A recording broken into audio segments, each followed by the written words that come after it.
Ya Juno, ternyata hampir seluruh, nggak seluruh sih, tapi beberapa kawasan di Jawa Tengah terendam banjir. Dan ini memang menjadi salah satu headline juga ya di Jadi sorotan dari kanal news yang paling bergengsi, okezone.com. Dan untuk membahas lebih lanjut, kami sudah kedatangan tamu. Ya, yaitu beliau adalah Sukri Rahmatullah. Ini salah satu redaktur ya Mas ya, di Okezone. Mas, terima kasih sudah datang. Apa kabar? Baik, alhamdulillah baik.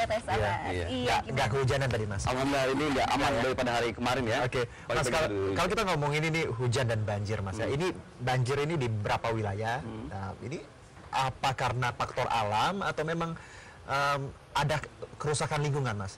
Ya sebenarnya kalau dari pengamatan kita dan sorotan beberapa pemberitaan yang kita lakukan, agak naif juga kalau kita menyalahkan hujan, karena hujan kan terjadi setiap tahun ya.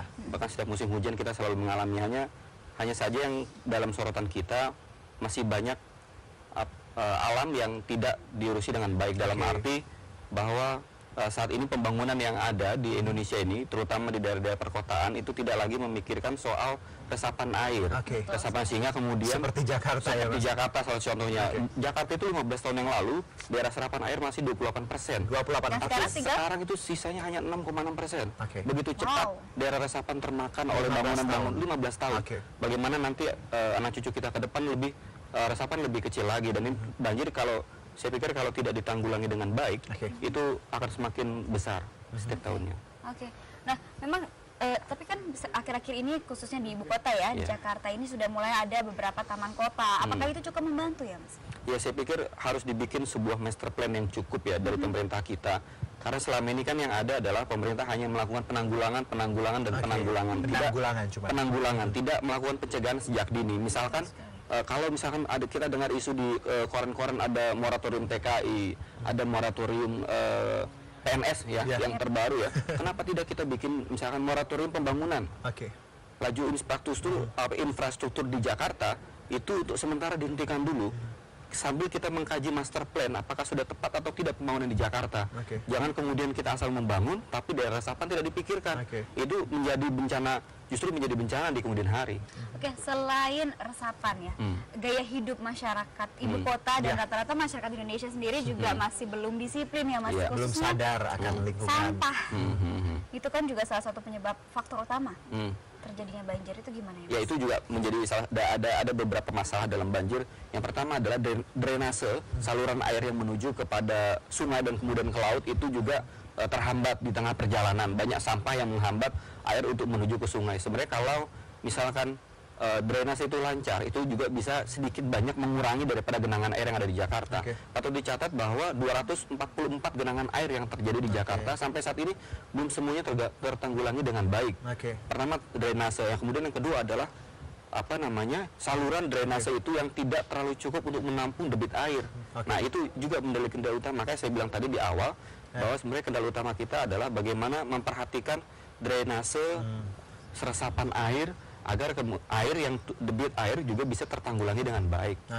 Mas Sukri, kalau kita ngomongin Jakarta kan, tidak hanya Jakarta yang ancaman, tadi juga Jawa Tengah juga sempat terendam banjir. Catatan Okezone sendiri, ada daerah-daerah lain yang juga masih dalam ancaman banjir? Ya, sampai saat ini yang kita amati baru 12 lokasi. 12 lokasi itu di daerah Jawa Tengah, kemudian di Solo dan juga di Jawa Timur. Nah, ini masih belum terjadi di daerah Sumatera. Nah, Sumatera juga ada berpotensi terjadi banjir. Nah, ini maksud saya selama ini BNPB itu sudah melakukan ramalan bahwa tahun depan atau tahun ini itu akan tetap menjadi tahun banjir. Nah, ini saya pikir harus kita waspadai ya, dan saya pikir ini harus menjadi pelajaran utama buat kita. Yang harus dilakukan adalah tidak hanya menanggulangi sekali lagi, tapi juga harus mencegah dari awal. Nah, persoalan banjir di daerah, kalau tadi kan kita bicara soal hilirnya, banjir di hilir. Nah, kenapa ini terjadi kok di hulu terjadi banjir? Nah, air tidak mengalir dengan baik. Air dari hulu menuju hilirnya itu tidak mengalir dengan baik sehingga dia meluap. Seperti yang terjadi di Solo tadi, sungai meluap sehingga warga yang tinggal di daerah hulu itu semua juga terendam banjir. Nah, itu menjadi kendala juga.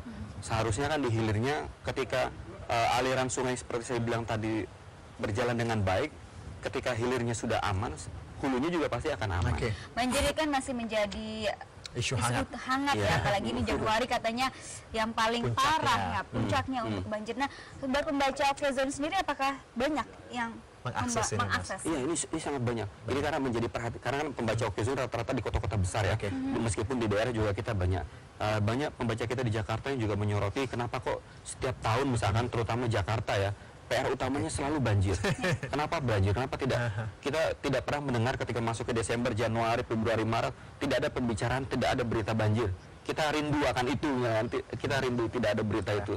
Nah, ini juga jadi sorotan masyarakat karena bagaimanapun masyarakat kita kan masih terpusat ekonominya ada di Jakarta. Iya, menarik sekali ya, Juno. Dan Mas, kita tinggalkan dulu banjir dan Jakarta dan